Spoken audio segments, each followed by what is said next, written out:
Hello friends, Aniruddh IAS academy में आपका स्वागत है। आइए आज हम एक बहुत ही इम्पोर्टेंट टॉपिक यहाँ पे डिस्कस करने वाले हैं, जो कि ज्योग्राफी का है। लेसन का नाम है संसाधन एवं विकास, और ये आपका फर्स्ट लेसन है।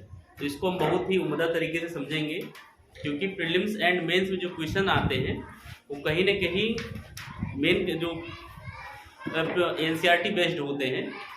इसलिए पीटी के लिए विशेष तौर पर आपको एनसीईआरटी, और वो भी क्लास 9 से लेकर के क्लास 12 तक विशेष ध्यान से पढ़नी चाहिए, जिससे आप प्रश्नों को भली भांति हल कर पाएंगे। तो हम देखते हैं, लेसन का नाम है संसाधन एवं विकास। लेसन का नाम है बच्चों संसाधन एवं विकास। संसाधन एवं विकास, इस लेसन का नाम है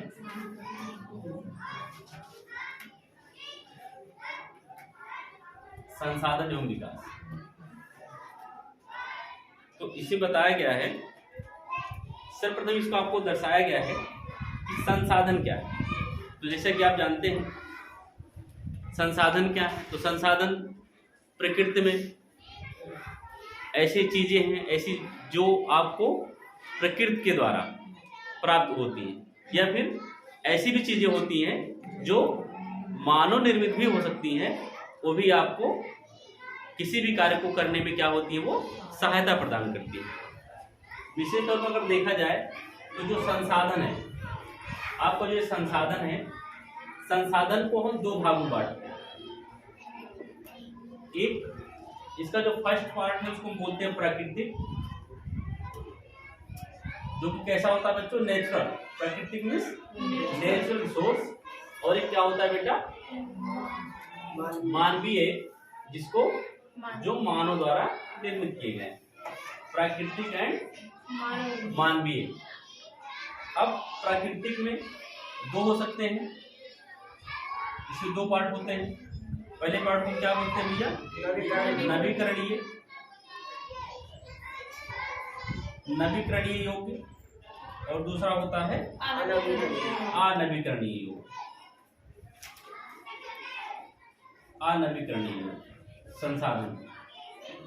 और एक जो मानव निर्मित होता है, मानव में होते हैं, इसके दो पार्ट इसमें भी होते हैं। एक का पहले पार्ट का नाम होता है संरचनाएं एवं संस्थाएं, और दूसरा होता है मात्रा एवं गुणवत्ता। क्या था मात्रा एवं गुणवत्ता क्या था। अब नवीकरणीय में इसके दो पार्ट हैं। अगर डिवाइड करते हैं नवीकरणीय के, आपको दो पार्ट मिलते हैं। एक का नाम है सतत, और दूसरा है जैव। सतत में कौन से होते हैं, सतत में जैसे एग्जांपल में आप ले सकते हैं, जैसे आपको पवन और जल। और जैव में क्या हो सकते हैं बच्चों, तो जो में आपको हो सकते हैं प्राकृतिक, वनस्पति और वन्यजीव। ये वाला पढ़ने लिखा होगा। तो और नवीकरणीय में भी क्या हो सकते हैं, इसके पार्ट हैं। एक है पुनः चक्रीय, और दूसरे का नाम है अचक्रीय। पुनः चक्रीय एग्जाम्पल में जैसे धातु हुआ, और इसमें एग्जाम्पल में है जैसे आपका जीवाश्म ईंधन। ठीक है बच्चों, तो आप देख रहे हैं इस संसाधन को हम जब डिवाइड करते हैं कितने भागों में बांटा जाता है, दो भागों में। एक तो है प्राकृतिक, और दूसरा है मानवीय। जब आप प्राकृतिक को बांटते हैं तो एक ही बढ़ता है नवीकरणीय में, और दूसरा होता है अनवीकरणीय में। तो नवीकरणीय योग्य कैसे है बेटा, ऐसे संसाधन जिनका उपयोग हम एक बार कर लें, उनका दोबारा भी प्रयोग हम कर सकें। मतलब अगर एक बार उसका प्रयोग आप कर लिए हैं तो ऐसा रिसोर्स जिसका एक बार प्रयोग करने के बाद उसका हम दोबारा प्रयोग कर सके। एग्जाम्पल जैसे आप जब मान सकते हैं जो पानी होता है ना, मान लीजिए पानी में आपने एक बार कपड़ों को धुल लिया, यस सर।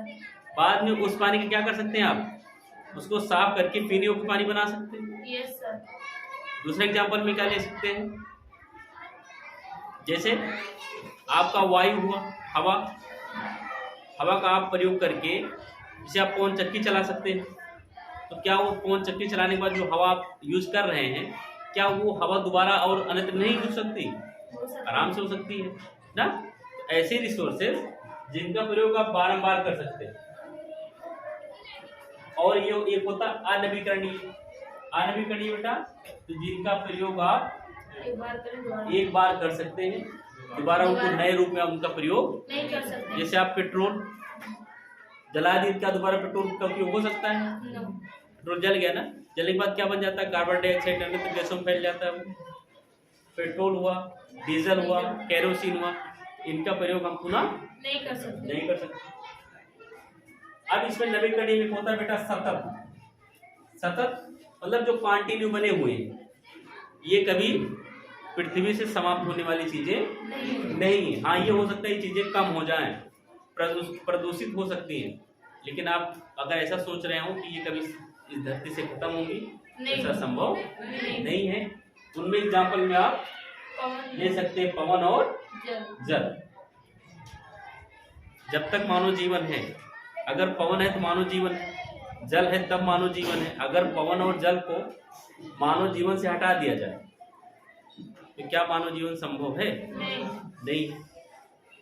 दूसरी चीज क्या होती है बेटा, एक जैव होता है। जैव में कौन सी? जैव की दो भाग, प्राकृतिक और दूसरा कैसा है? वनस्पति जीव। प्राकृतिक मतलब समझ रहे हैं ना, और वनस्पति मतलब प्रकृति मतलब जो प्रकृति से प्राप्त होती है ना, और वनस्पति जीव मतलब ऐसी चीजें जो कैसे उपयोग में आते हैं? अरे भाई, जो वनस्पतिक होते हैं ना। अब हाँ बिल्कुल, अब मानवीय संरचना में कौन आता है? एक संरचना होती मानवीय में होता है संरचना एवं संस्थाएं, और दूसरा होता है मात्रा एवं गुणवत्ता के आधार पर। अब आप इसका आप पिरामिड भी समझ सकते हैं। एक इसका पिरामिड होता है, बीच में अगर आप मानव को रख लेते हैं, इसको मानव, तो मानव कई चीजों से क्या होता है, अपने आप को लगा के रखता है। जैसे आपका मानव किससे अटैच है? तो भौतिक पर्यावरण से, भौतिक पर्यावरण से मानव अपने आप को अटैच करता है। दूसरी चीज प्रौद्योगिकी से। किसे बेटा? प्रौद्योगिकी से। और दूसरी क्या चीजें हैं? होती है संस्थाएं। व्यक्ति संस्थाओं से भी अपने आप को जुड़ी हुई चीजें होती है। मानव इन सबसे जुड़ा हुआ चीज है। अगर भौतिक पर्यावरण है, क्या मानव जीवन संभव है? कहोगे सर जी बिल्कुल नहीं। अगर प्रौद्योगिकी नहीं है, अगर तरह तरह के विकास नहीं हो रहे, अगर नई तरह तरह की खोजें नहीं हो पा रही, क्या मानव जीवन संभव है? क्या अगर आज आप इंटरनेट का प्रयोग कर पा रहे हैं, फेसबुक, इंस्टाग्राम, तमाम प्रकार की चीजें आप यूज कर पा रहे हैं, सैटेलाइट जो भी चीजें हैं, तो किसके बल पे है? प्रौद्योगिकी के बल पे है ना। उसके बाद संस्थाएं, तमाम प्रकार की संस्थाएं हैं जो मानव जीवन में अपना अहम योगदान दे रही हैं। ये भी मानव जीवन के लिए क्या है? बहुत इंपॉर्टेंट फैक्टर है। अगर मानव है तो मानव के लिए इन सब चीजों का होना जरूरी है, अन्यत्र मानव का विकास संभव नहीं है। मानव का विकास क्या, आज ये मान के चलिए कि मानव का जीवन ही संभव नहीं है। अगर प्रौद्योगिकी का विकास न हुआ होता तो आज हम देखिए कहाँ कहाँ जा रहे हैं, मंगल ग्रह पे जा रहे हैं, हम नई नई चीजें को खोज कर पा रहे हैं। तो वो सब किसके बल पर हो रहा है? प्रौद्योगिकी के बल पर हो रहा है। इसमें और चीजें आती हैं। एक होता है स्वामित्व, उत्पत्ति के आधार पर संसाधन। तो उत्पत्ति के आधार पर एक जैव होगा और दूसरा कैसा रहेगा बेटा? अजैव होगा। फिर एक होता है आपका समाप्यता के आधार पर। देखिए समाप्यता के आधार पर कैसे? कुछ संसाधन ऐसे हैं जो कुछ ही दिनों में समाप्त हो जाएंगे, लेकिन कुछ संसाधन ऐसे हैं जो जल्द ही समाप्त होने की संभावनाएं नहीं है। जैसे आप कोयला ले लीजिए, क्या कोयला बहुत दिन तक चलने वाली चीजें हैं? नहीं। आने वाले कुछ ही समय में क्या होगा, कोयला खत्म हो गया। समाप्त हो जाएगा। भाई लोग इसका इस प्रकार प्रयोग हो रहा है इतनी बड़ी मात्रा में, तो क्या होगा, समाप्त हो जाएगा। और दूसरा क्या होता है, स्वामित्व के आधार पर संसाधन को स्वामित्व के आधार पर कैसे भैया देखिए, कुछ तो संसाधन ऐसे होते हैं जो व्यक्तिगत होते हैं। व्यक्तिगत मतलब भाई जो किसी व्यक्ति विशेष का होगा वो व्यक्तिगत कहा जाएगा ना। ऐसा हो सकता है, मान लीजिए जैसे कुछ हॉस्पिटल देखिए, प्राइवेट हॉस्पिटल होते हैं ना, यस तो व्यक्ति विशेष का होता है कि नहीं होता है। Yes sir. जैसे आजकल सरकार ने क्या कर रखा है, सरकार ने ट्रेनें भी कुछ व्यक्ति विशेष के हाथों में दे दिया है। और समझ में आ रही है ना। Yes sir. तो व्यक्तिगत संसाधन किसे कहेंगे, जो किसी व्यक्ति विशेष के हाथों किया हो। या विद्यालय देखिए आजकल कुछ व्यक्ति विशेष के हाथों में होते हैं, इन सब चीजें। उसके बाद दूसरा क्या होता है, सामुदायिक। सामुदायिक कौन होता है, तो सामुदायिक संसाधन ऐसे संसाधन होते हैं जिसमें सरकार सभी लोगों को समान अधिकार देती है। ये देखिए सामुदायिक स्वास्थ्य केंद्र होते हैं ना, तो उसमें ऐसा थोड़ी ना है कि एक व्यक्ति जाकर के दवा ले सकता है, दूसरा नहीं ले सकता। सभी लोगों के लिए समान सुविधाएं उपलब्ध होती हैं कि नहीं होती? Yes, sir. होती है ना। यस तो ऐसी चीजों को हम क्या बोलेंगे, सर। सामुदायिक ना, सामुदायिक स्वामित्व के आधार पर चीजें हो जाएंगी। विकास के आधार, और एक होता है स्वामित्व के आधार पर ही, एक होता है राष्ट्रीय। तो राष्ट्रीय का मतलब जिसपे राष्ट्र का यानी सरकार का कब्जा रहे, और एक होता है अंतरराष्ट्रीय, जिसमें विश्व के तमाम देशों का अपना क्या होता है, उस पर स्वामित्व होता है ना। जैसे आपका क्या हुआ, इसे तमाम प्रकार की संस्थाएं हैं ना, बताइए कौन कौन संस्थाएं हैं जो अंतरराष्ट्रीय संस्थाएं कही जाएंगी। जैसे यूएनडीपी हुआ, है कि नहीं? Yes sir. यूएनडीपी तमाम प्रकार की संस्थाएं हैं जो, जैसे आपका कौन हुआ, एशियन डेवलपमेंट बैंक हुआ। ये सब कैसी है, अंतरराष्ट्रीय संस्थाएं। फिर विकास के आधार पर, तो विकास के आधार पर एक संभावी विकसित होता है भंडार, और दूसरा क्या होता है, संचित कोष। अच्छा, संभावी मतलब जो अभी कुछ ही दिन में कोई चीजों को प्राप्त होने की संभावनाएं होती है ना, और उसके एक होता है संचित। संचित मतलब क्या हुआ, संचित मतलब क्या हुआ, ऐसी चीजें जो भंडार के रूप में क्या है, सुरक्षित रखी हुई। अब सबसे बड़ी चीज अब यहां से आती है, संसाधनों के प्रकार। संसाधनों के विकास।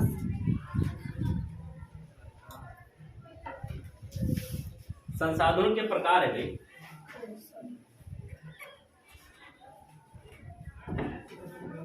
संसाधनों के प्रकार आपको देखना है।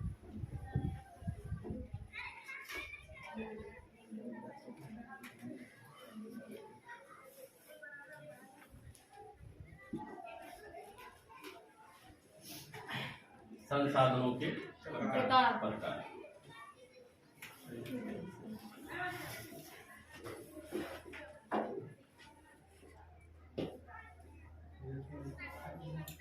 तो संसाधनों के प्रकार अब किसके आधार पर देख रहे हैं हम, तो उत्पत्ति के आधार पर।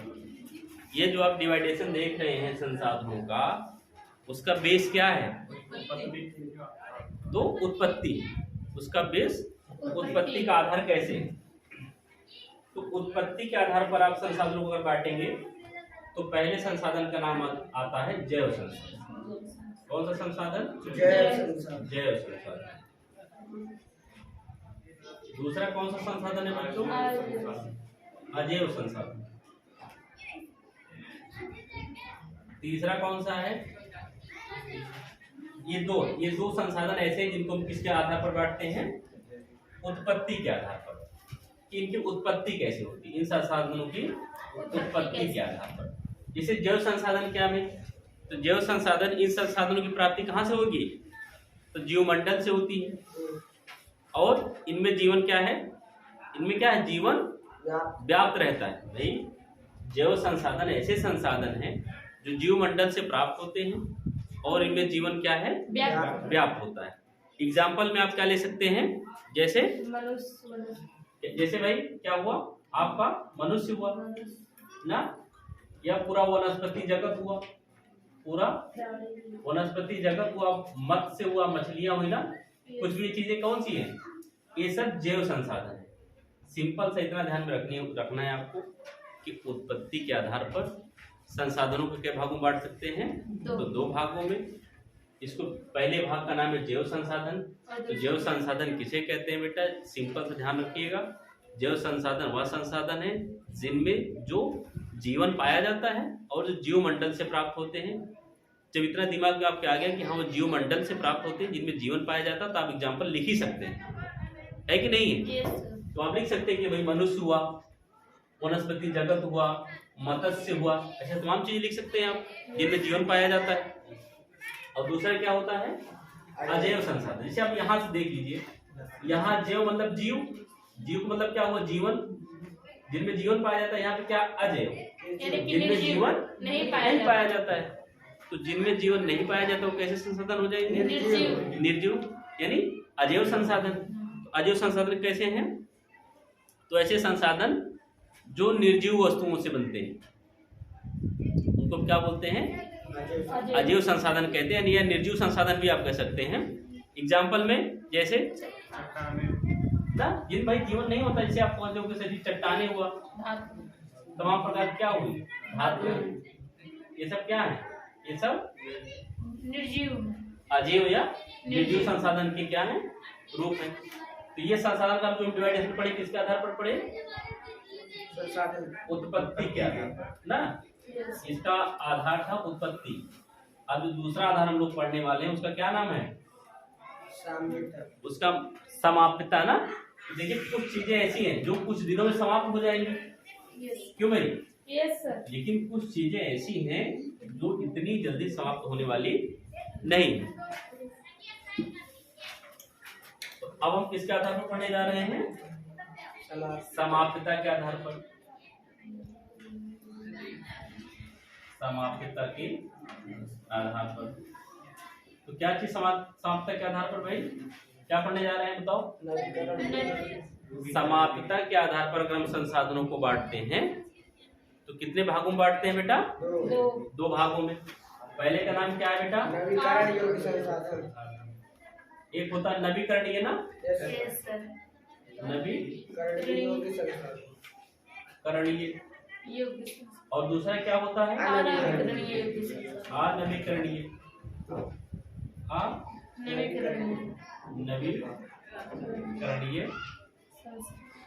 संसाधन ना। ठीक है, नवीकरणीय योग्य संसाधन और अनवीकरणीय योग्य संसाधन। तो नवीकरणीय योग्य संसाधन कौन संसाधन होंगे बच्चों, तो ऐसे संसाधन, नवीकरणीय योग्य जो संसाधन होंगे ऐसे संसाधन होंगे कि जिनमें भौतिक, रासायनिक या यांत्रिक प्रक्रियाओं द्वारा उनको नवीकृत या पुनः निर्मित किया जा सकता है। तो ऐसे संसाधन को क्या बोलते हैं, नवीकरणीय संसाधन बोलते हैं। फिर से एक बार ध्यान से सुन लो, ऐसे संसाधन नवीकरणीय संसाधन कह जाएंगे जिनको हम भौतिक, रासायनिक या यांत्रिक विधियों के द्वारा उनका हम क्या कर लें, प्यूरिफिकेशन कर करके उनको फिर से उस रूप में ला दें।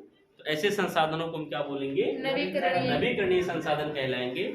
और नवीकरणीय संसाधन के एग्जांपल में आप क्या रख सकते हैं, जैसे सौर ऊर्जा। अब तो आपने अपने घर पे सौर पैनल लगवा लिया, सूर्य की किरणें पैनल पर पड़ रही हैं, आपकी बैटरी घर में रखी हुई चार्ज हो रही है और आपका पंखा चल रहा है। तो क्या आपने जो सूर्य का प्रकाश आपने कर लिया, देखिए सूर्य का आपने प्रकाश यूज किया, और यूज करने के बाद क्या मिला आपको, ऊर्जा, और ऊर्जा से क्या चला आपका पंखा। अगर आप उस ऊर्जा का ना प्रयोग करते तभी तो ऊर्जा धरती पर आ रही थी, मतलब उस जो ऊर्जा आ रही थी आपने उसका प्रयोग करके ठीक उसको अपने नए रूप में ढाल लिया। या फिर देखिए पवन ऊर्जा हुई, देखिए जब हवा चलती है ना, तो यहाँ तो नहीं, राजस्थान जैसे क्षेत्रों में देखिए पवन चक्कियाँ लगी हुई होती हैं, उनके माध्यम से वहाँ पानी निकाला जाता है। हवा पवन चक्कियों में लगती है, पवन चक्कियों से क्या करते हैं, पानी निकालने का काम करते हैं। देखिए कि हम नवीकरण कर रहे हैं ना, Yes, एक sir. रूप से दूसरे रूप में प्रयोग भी कर रहे हैं और ये चीजें कभी समाप्त होने वाली भी नहीं नहीं है। और दूसरी क्या होती है बेटा, अनवीकरण अनवीकरणीय योग्य। ऐसे संसाधन जिनका आप एक बार प्रयोग कर लेंगे तो दोबारा आप उसका प्रयोग नहीं कर सकते। नहीं कर पाएंगे। अगर आप इसका डिफिनेशन लिखना चाहेंगे तो क्या लिखा जाएगा, ऐसे संसाधनों का विकास एक लंबे भूवैज्ञानिक अंतराल में होता है, मतलब लाखों करोड़ों वर्ष की प्रक्रियाओं के पश्चात ऐसे संसाधनों का विकास होता है। एग्जाम्पल में आप जानते हैं पेट्रोल, डीजल, कोयला, केरोसिन, अभ्रक, ऐसी तमाम प्रकार की चीजें हैं जो लाखों करोड़ों वर्ष की प्रक्रियाओं के बाद क्या हुई हैं, बनी हैं, और उनका जब आप एक बार प्रयोग कर लेंगे तो दोबारा उनका प्रयोग नहीं कर सकते। वो एक सीमित मात्रा में है। और जो भी चीजें सीमित मात्रा में होती हैं वो बहुत दिन तक क्या है, नहीं चलती। चलती नहीं है। जैसे आपके पापा जी मान लीजिए क्या हुआ, बहुत सारा पैसा कमा करके रखे रख दिए। अब बेटा सोचे कि मुझे पैसा तो कमाने की आवश्यकता है नहीं, क्योंकि मेरे पापा ने इतना सारा पैसा ऑलरेडी रखा है। रखा हुआ है। अब वो रोज थोड़ा थोड़ा ही क्यों ना खाए, लेकिन एक दिन वो दिन आएगा जब उसका पैसा क्या होगा, खत्म हो जाएगा। खत्म हो जाएगा। तो किसका एग्जाम्पल हो जाएगा, अनवीकरण अनवीकरणीय संसाधन। मतलब बहुत दिन तक चीजें चलने वाली नहीं है। नहीं है। और नवीकरणीय क्या है कि पिताजी कमा करके रखे हैं, बच्चा समझदार है, पढ़ाई लिखाई अच्छे से कर लिया और वो अभी अर्निंग कर रहा है, कमाई कर रहा है, तो संसाधन कभी खत्म नहीं होंगे। ऐसे संसाधनों क्या कहेंगे हम, नवीकरणीय संसाधन कहेंगे। उसके बाद अभी आपने अगली चीजें क्या पढ़ी थी भैया, किसके आधार पर, उत्पत्ति। अब ये आपका हो गया समापिता के आधार पर। इसके पहले आपने किसके आधार पर पढ़ लिया था, उत्पत्ति, विकास के आधार पर। हाँ, उत्पत्ति पहले उत्पत्ति पढ़ा, फिर समापिता का आधार पढ़ा, फिर जो तीसरा आधार है उसका क्या नाम है, स्वामित्व। स्वामित्व के आधार, स्वामित्व के आधार। ठीक है, स्वामित्व मतलब मालिकाना के आधार पर ना। क्या बोल रहे हो बेटा, अरे देख रहा है बेटा, स्वामित्व के आधार पर। तो स्वामित्व के आधार पर कैसे भाई, तभी आपसे बताया गया था ना, जब अभी आपको यहाँ पे डायग्राम बनाया गया है, आपने डायग्राम में देखा था ना, स्वामित्व के आधार पर दो प्रकार के भी हैं ना। पहले क्या नाम है, बोलिए भाई, व्यक्तिगत संसाधन। पहला संसाधन कैसा है, व्यक्तिगत। तो ये व्यक्तिगत संसाधन है, किसी व्यक्ति विशेष के है ना बेटा, इसमें सबकी साझेदारी नहीं, किसी व्यक्ति विशेष की साझेदारी होती है। हाँ ठीक है, व्यक्तिगत संसाधन। और दूसरे क्या नाम है, सामुदायिक।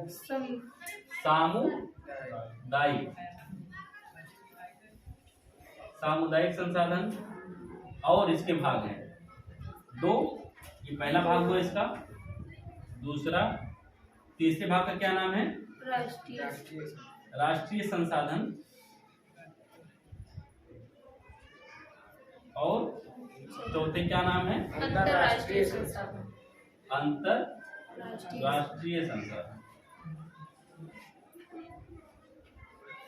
तो भाई पहली बात किस पे करते हैं, व्यक्तिगत, यानी ऐसा संसाधन जिसपे किसी व्यक्ति विशेष का क्या हो, अधिकार हो या मालिकाना हक हो।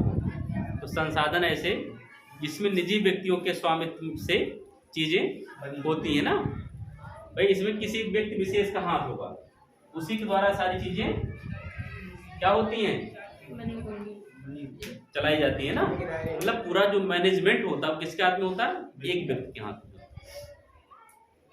एग्जाम्पल में ले सकते हैं, प्राइवेट चीजें, प्राइवेट हॉस्पिटल ले लीजिए ना, प्राइवेट वाहन ले लीजिए, प्राइवेट बस ले लीजिए ना, प्राइवेट आप स्कूल ले सकते हैं। ये तमाम चीजें कैसी होती हैं, है तो स्वामित्व के आधार पर, लेकिन है कैसी हैं वो, व्यक्ति विशेष के हाथों में जो चीजें होती हैं जिनका मालिकाना हक किसी व्यक्ति विशेष के हाथ में, समझ जानो कैसी चीजें होती हैं, व्यक्तिगत चीजें होती हैं। तो इसमें क्या कह सकते हैं आप? दूसरा क्या होता है बेटा? सामुदायिक। सामुदायिक तो आप जानते हैं क्योंकि आपके आसपास ऐसे बहुत सारे सामुदायिक स्वास्थ्य केंद्र होंगे या फिर सरकारी हॉस्पिटल होता नहीं है, आप जाकर के 1 रुपए में पर्ची कटा करके दवा लेकर के आते हो ना बेटा? या फिर सामुदायिक संसाधन में वो वाला जो आप कोटेदार के यहाँ जाते हो, आप ऐसे बहुत से लोग जाते होंगे ना पीडीएस सिस्टम पे, यहाँ क्या जाते हो? आराम जाते हो, अंगूठा लगाते हो और राशन लेकर के चले आते हैं आप लोग ना। या फिर सरकारी स्कूल हुए या क्या हुआ, आप लोग ट्रेन देखते हैं ना, ट्रेन सरकारी है ना, सामुदायिक है। ऐसा नहीं कि उसमें किसी व्यक्ति विशेष का हाथ है, उसमें सरकार का स्वामित्व होता है। तो कैसी है वो? सामुदायिक कही जाएंगी। फिर भैया एक होता है राष्ट्रीय। राष्ट्रीय समझ रहे हैं ना? राष्ट्रीय मतलब ऐसे संसाधन जिस पर क्या हो, तकनीकी तौर पर देश में पाए जाने वाले संसाधन क्या, कैसे संसाधन कहे जाएंगे? तो राष्ट्रीय संसाधन कहे जाएंगे। राष्ट्रीय संसाधन वह संसाधन है जिसमें संपूर्ण स्वामित्व किसका होता है? सरकार का होता है। सरकार उसके सभी, वो चाहे राजनीतिक पहलू हो, चाहे जैसे पहलू, चाहे भौतिक पहलू, उसमें सबका निर्धारण कौन करती है? तो सरकार करती है। यहाँ सरकार क्या है? यहाँ सरकार संप्रभु है। यहाँ पर क्या है? यहाँ व्यक्ति संप्रभु है और यहाँ पे कौन है? जनता संप्रभु है। फिर यहाँ देखिए अंतरराष्ट्रीय संसाधन। बेटा ऐसे संसाधन ना जिसमें किसी एक देश का नहीं, एक व्यक्ति का नहीं, बल्कि इसमें कई देशों का प्रभुत्व होता है, कई देशों का। ऐसा नहीं कहा जा सकता सभी देशों का हो सकता है, लेकिन ये कहा जा सकता है कई सारे देशों का इसमें क्या होता है? भागीदारी होती है। तो ऐसे संसाधनों को क्या कहा जाता है? अंतरराष्ट्रीय संसाधन। अब हम समझ पा रहे हैं, आप लोग स्वामित्व के आधार पर आज संसाधनों को समझ चुके हैं। सिंपल सी बात है, संसाधन किसे कहते हैं? संसाधन की डिफिनेशन बताई गई। उसके बाद में संसाधनों को बांटा गया। प्रथम क्या बांटा गया? तो पहला था किसके आधार पर बांटा गया? पहला संसाधन के उत्पत्ति के आधार पर। उत्पत्ति के आधार पर। उत्पत्ति के आधार पर कौन कौन थे? जैव और अजैव संसाधन। दूसरा समाप्यता के आधार पर। तो कैसे कैसे कौन कौन? नवीकरणीय और जो तीसरे प्रकार का संसाधन था उसको स्वामित्व के आधार पर। तो स्वामित्व के आधार पर कितने प्रकार में बांटा गया था? नाम क्या क्या है उनके? व्यक्तिगत, सामुदायिक, राष्ट्रीय और अंतरराष्ट्रीय। इसके बाद किसका नंबर आता है? विकास के आधार पर। और विकास के आधार पर हम संसाधनों का जो अध्ययन आज नहीं कब करेंगे? कल आने वाले वीडियो में उसका हम अध्ययन करेंगे। तो आप लोग ये विशेष ध्यान दें, अभी तक जितनी भी चीजें पढ़ाई गई हैं इनको पढ़ लें और जो आपको डिफिनेशंस बताई गई अगर हो सके तो उनको नोट कर लें।